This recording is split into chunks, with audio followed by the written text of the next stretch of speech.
Healthy diet plan आज के date में हम सब के लिए आवश्यक है। और जब भी हम लोग हेल्दी डाइट की परिकल्पना करते हैं तो हमारा सबसे ज़्यादा फोकस रहता है कि जो हमारी रिक्वायरमेंट है डे टू डे, जितने भी न्यूट्रिएंट की, चाहे वो एनर्जी की हो, प्रोटीन की हो, मल्टीविटामिन्स और मिनरल्स की हो, ये सभी रिक्वायरमेंट फुलफ़िल होनी चाहिए। और जब हम इसके रिक्वायरमेंट के फुलफ़िल होने की बात करते हैं तो उसमें हमको जितने भी फूड ग्रुप्स हैं, सीरियल्स हैं, पल्सेज हैं, उसके साथ विटामिन्स हैं, मिनरल्स हैं, इसके लिए fruits, vegetables, milk products, meat, fish, chicken जो नॉन वेजिटेरियन है उनके लिए, फैट्स एंड ऑयल है, शुगर एंड जजरी है, ये जितने भी फूड ग्रुप्स हैं सभी फूड ग्रुप्स को इंक्लूड करना पड़ता है। तो सबसे पहले जब एनर्जी की बात होती है तो हम सभी जानते हैं कि एनर्जी गिविंग फूड्स जो है ये बताया जाता है कार्बोहाइड्रेट्स और फैट को। हम सब जानते हैं कि जब भी कभी 1 ग्राम कार्बोहाइड्रेट हम लोग लेते हैं तो वहाँ से 4 कैलोरी मिलता है, और उसी तरह जब भी कभी 1 ग्राम फैट्स एंड ऑयल हम लोग लेते हैं वहाँ से 9 कैलोरी मिलती है।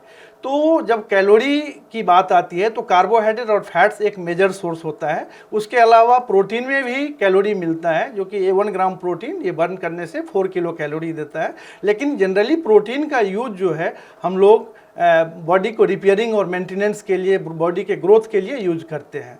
अब रही बात कि कौन से खाने से जो है सो हमारा कार्बोहाइड्रेट और फैट की मात्रा फुलफिल होगी, और कौन से खाने से हमारे प्रोटीन की मात्रा फुलफिल होगी, और टोटल ओवरऑल हमारी एनर्जी की रिक्वायरमेंट कैसे पूरी हो जाएगी।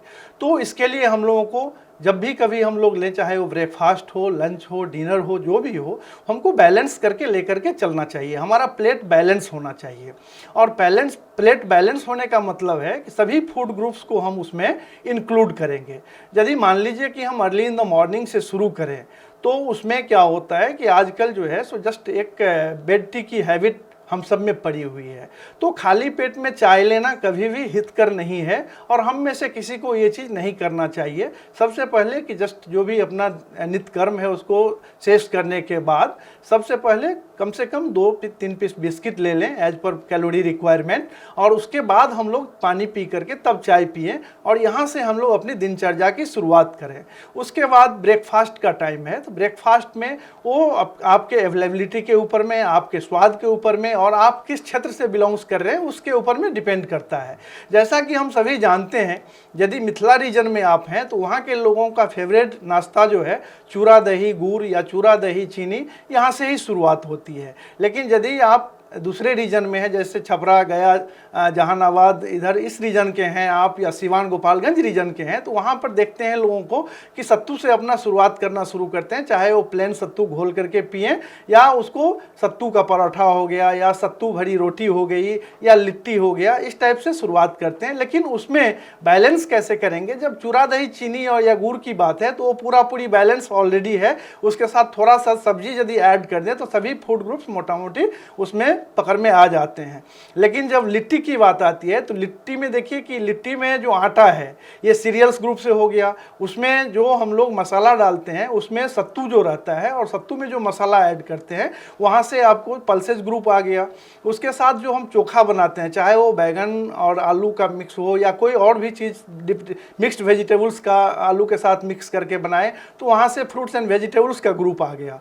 तो 3 ग्रुप उसमें कवर हो गए। उसके साथ यदि उसको हम लोग उसमें थोड़ा सा तेल डाल दिए तो फैट्स एंड ऑयल को भी कवर कर लिए, और ऊपर से यदि थोड़ा दही ऐड कर दिए तो मिल्क एंड मिल्क प्रोडक्ट वाला भी ये हो जाता है। तो उसके साथ हमारा ब्रेकफास्ट फुल बैलेंस हो गया। तो आप किसी भी चीज़ को इसमें से एक्सचेंज कर सकते हैं। कुछ क्षेत्र में ऐसा देखा गया है कि ब्रेकफास्ट में अच्छा ऑप्शन होता है उपमा का, पोहा का। आजकल बिहार के लोग भी इडली खाने में पसंद करते हैं, तो इडली भी आप ले सकते हैं। तो इस तरह से, और उसकी कितनी मात्रा होनी चाहिए ये डिपेंड करता है कि हम किसके लिए दे रहे हैं और उनका रिक्वायरमेंट क्या है, उसी आधार पर हम लोग डिसाइड करते हैं। उसके बाद फ्रूट्स खाने का सबसे आइडियल और बेस्ट टाइम होता है मिड मॉर्निंग। मिड मॉर्निंग हम लोग बोलते हैं ब्रेकफास्ट और लंच के बीच के टाइम को, और ये टाइम जो है हम सब के लिए स्वस्थ रहने के लिए ये फ्रूट्स खाने का सबसे अच्छा टाइम है। और ये खाने के बाद जो है सो फिर लंच की बारी आती है। तो लंच में कोई रोटी पसंद करते हैं, कोई राइस पसंद करते हैं, ये अपनी अपनी पसंद होती है। कोई ऐसा नहीं है कि रोटी बहुत फ़ायदा करता है या चावल आपको फ़ायदा नहीं करता है, भात नुकसान करता है, ऐसी कोई बात नहीं है। आपकी जो पसंद है उसको खाएं, लेकिन उसके साथ पल्सेज और लेग्यूम्स के रूप में दाल होनी ही चाहिए। उसके साथ सिर्फ सब्जी आप 1 से 2 वैरायटी रख सकते हैं, लेकिन ध्यान रहे कि उसमें तेल की मात्रा ज़्यादा नहीं हो, नॉर्मल होनी चाहिए। उसके साथ यदि आप नॉनवेज खा रहे हैं तो नॉनवेज इंक्लूड कर सकते हैं, वेजिटेरियन में हैं तो आप दही ऐड कर सकते हैं, और इस तरह सलाद ऐड करके आपका पूरा डाइट जो है, पूरा लंच आपका बैलेंस हो गया।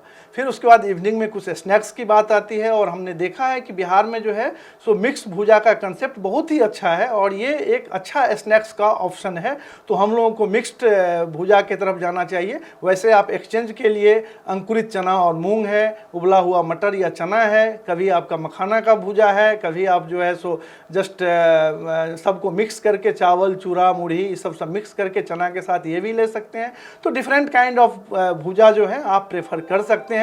इसके अलावा जो है सो आपको फिर डिनर की बात आती है। जब हम लोग डिनर की बात करते हैं तो जनरली देखा गया है कि रात में दाल खाना बहुत कम लोग पसंद करते हैं, लेकिन यदि आप डाइट को बैलेंस करना चाहते हैं तो आप डिनर में यदि रोटी ले रहे हैं या राइस ले रहे हैं, जो भी ले रहे हैं, उसके साथ दाल ज़रूर होना चाहिए और सब्जी सलाद ज़रूर होना चाहिए। मिसकंसेप्शन ऐसा है कि रात को सलाद नहीं खाना चाहिए, ऐसी कोई बात नहीं है, रात में वो भी ले सकते हैं। और यदि आप देख रहे हैं कि आपकी प्रोटीन की रिक्वायरमेंट फुलफिल नहीं हो रही है तो आप 1 गिलास दूध रात में ऐड कर सकते हैं। वैसे भी दूध यदि आपका वेट भी ज़्यादा हो रहा है और आप हेल्थ कॉन्शियस भी हैं तो उसमें समय भी फैट को रिमूव करके दूध में से 1 गिलास दूध आप ले सकते हैं। तो इस तरह से यदि हम अपनी दिनचर्या डेली रखें और जो रिक्वायरमेंट हमारी है उस आधार पर सभी फूड ग्रुप को इंक्लूड करें तो डेफिनेटली हमारा स्वास्थ्य अच्छा रहेगा और हमें बहुत तरह के बीमारियों से बचाया जा सकता है।